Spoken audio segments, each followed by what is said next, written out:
Salut tout le monde, c'est Paco, j'espère que vous allez bien. J'ai reçu beaucoup de questions cette semaine concernant les tarifs lorsque on était illustrateur. C'est des questions qui évidemment venaient de débutants.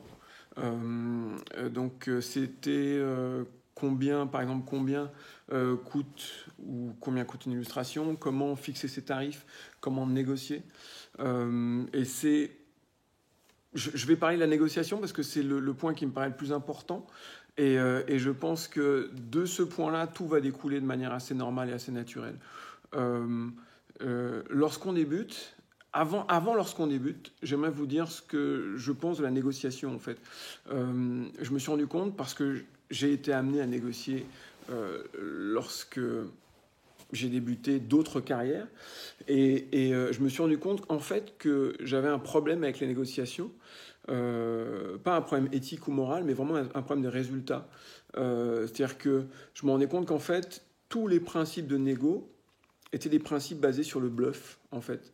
C'était, je te fais croire que j'ai quelque chose que je n'ai pas, ou que je serais capable de donner quelque chose que je n'ai pas, de manière à obtenir de toi ce que je veux. C'est-à-dire qu'on était donc dans un système avec un client, dans un système basé sur la manip et le mensonge. Et là où, évidemment, éthiquement, ça me paraît assez limite, mais encore une fois, chacun place son éthique où il veut. Par contre, en termes de résultats, c'est carrément dévastateur. Pourquoi ? Parce que il est clair qu'à un moment, dans la relation qu'on a avec ce client, à un moment, ce genre de bluff ne tient plus et ça risque de s'écrouler.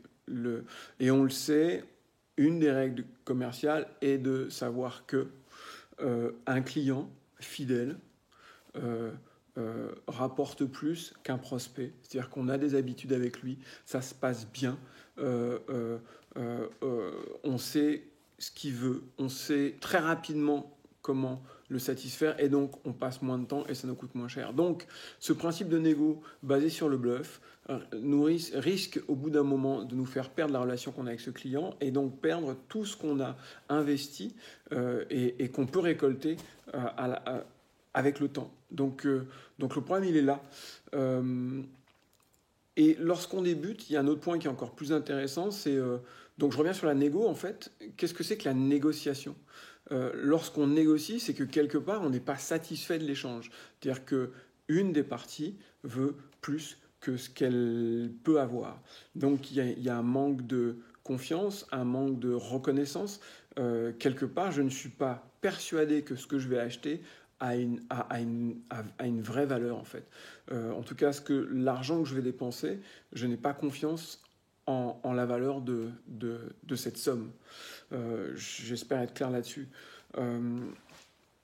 Et si il pouvait y avoir un moyen de gérer ça sans négocier, en fait, comment construire une situation où on n'a plus à négocier ? Parce qu'en fait, c'est ça l'idée. L'idée, c'est de savoir exactement ce qu'on vaut et le tester auprès du marché et imposer ça au marché, en fait. Alors, c'est clair que lorsqu'on débute, c'est quasiment impossible. Parce que, alors, qu'est-ce qu'on vaut, en fait ? Je pense qu'on vaut la somme de nos talents. Je pense qu'on vaut la connaissance, c'est-à-dire qu'on est connu pour avoir ce talent et on est aussi reconnu pour avoir ce talent. C'est-à-dire que c'est pas tout d'être connu. Tiens, je connais tel artiste qui bosse bien, tel illustrateur qui bosse bien, essaye-le. Lorsque un client essaye et se rend compte que ça fonctionne, c'est là qu'il y a la reconnaissance. Et je pense que lorsqu'on débute, on a un problème sur au moins un de ces 3 points, voire même les 3. C'est-à-dire que le talent, il n'est pas là, faut pas se leurrer. Hein. Il va se développer. Mais à la base, il n'y a rien. On n'est pas connu pour ça. On n'est même pas reconnu pour ça. Donc, il n'y a absolument rien. Et même nous, on ne sait même pas sur quoi on est fort. C'est-à-dire que dans l'illustration, il y a énormément de domaines, énormément de sujets. Et donc, au départ, on est mauvais. Il faut l'accepter. Donc, pourquoi quelqu'un mettrait une grosse somme d'argent pour obtenir quelque chose qui n'a pas intrinsèquement beaucoup de valeur. Donc c'est peut-être hyper dur à entendre, mais c'est la vérité, et je pense que c'est quelque chose qu'il faut vraiment comprendre. Donc quelle est la solution quand on débute ? Je pense qu'au début, il ne faut pas se soucier de l'argent en fait. ça ne doit absolument pas rentrer en ligne de compte. Je sais que c'est difficile. On a peut-être des fois une école à payer. On a peut-être effectivement, on est dans un 2 pièces, ce qu'on n'a pas, ou alors on n'a pas trouvé de studio, ou on ne peut pas partager d'appart avec quelqu'un pour réduire ses frais. Donc on a des frais. On est dans une situation qui est compliquée et qui fait qu'effectivement l'argent devient un problème. Mais la difficulté, elle est là, c'est que pendant les premières années, l'argent ne doit pas devenir un problème. Ça doit être quelque chose de secondaire. En tout cas, la priorité doit être développer son talent, faire en sorte qu'on soit connu pour ça, et faire en sorte qu'on soit reconnu pour ça, et ça prend du temps. Donc,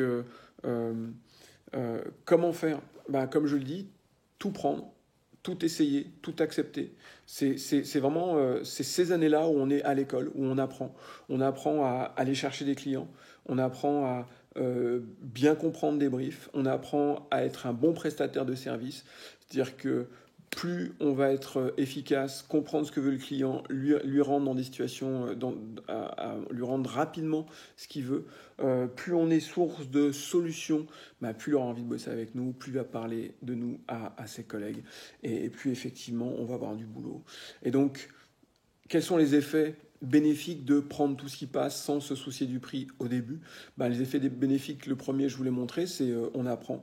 Et on apprend sur des cas pratiques, en fait, parce qu'il n'y a que comme ça qu'on apprend. On apprend sur le terrain. Et il y a énormément de choses à apprendre. C'est-à-dire qu'il y a une gestion de stress, une gestion de... Il y a tout ça, et ce n'est que par la pratique, à mon sens, que le talent s'exerce et que le talent s'améliore. Donc un talent qui se conceptualise, je trouve qu'il ne sert à rien. Par contre, un talent qui se met en pratique tous les jours, qui des fois merde, des fois rate, des fois déprime, mais retourne sur le terrain, c'est un talent qui forcément va s'améliorer. Et donc, déjà, en termes de capacité, de ressources personnelles, ça va augmenter. Deuxièmement, en termes de nombre de clients, les choses vont augmenter. Et c'est là où le jeu commence à être intéressant. C'est-à-dire que on rentre dans ce que j'appelle, moi, être capable de créer une situation. Quand j'étais dans cette situation-là, où j'avais beaucoup de boulot, où je faisais ce boulot facilement, où mon problème n'était plus de rentrer du boulot, j'ai pu à ce moment-là me concentrer sur mon problème, c'est rentrer de l'argent. Et donc, les clients qui avaient entendu parler de moi et qui voulaient bosser avec moi, je pouvais facilement leur dire, maintenant c'est tel prix, je suis débordé, donc je suis pas en égo, je bluffe pas.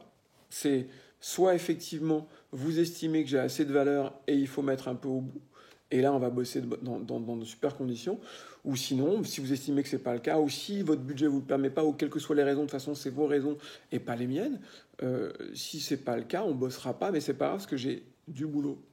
Donc ça, c'était une des choses qui va arriver. Et une autre chose qui arrive, c'est que parmi tous les clients que j'ai eus, il y a un moment où j'aurais dit, voilà, je commence à bien bosser, à bosser fort. Je peux plus bosser avec ces prix-là. Donc, toi et toi et toi, je veux bien bosser avec vous encore, mais il va falloir changer la donne. Évidemment, il y en a plein qui n'ont pas accepté. Mais de toute façon, ce n'était pas un bluff, je m'y attendais. Mais comme je savais que j'avais d'autres clients qui pouvaient les remplacer, et à qui je pouvais vendre mes prestats beaucoup plus cher, ça ne me pesait pas. Et ça me paraissait un petit peu normal d'augmenter mes prix parce que j'avais commencé à bosser avec eux lorsque j'étais à ce niveau d'expertise. Avec eux et grâce à eux, mon niveau d'expertise a augmenté. Je leur livrais une prestation de meilleure qualité, mais le prix ne progressait pas. Donc ça me paraissait assez cohérent à ce moment-là de passer à autre chose. Donc voilà comment j'anticipe ça. Donc voilà.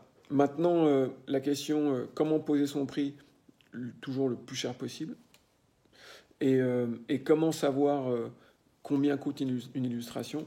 Faut demander au client. Généralement, il a un budget ou alors il a une grille de tarifs. Souvent, il ne veut pas vous la donner parce qu'il veut négocier. Mais vous savez ce qu'il faut faire en cas de négo. Ne négociez pas. Prenez le temps pour créer une situation qui vous permet de ne pas négocier.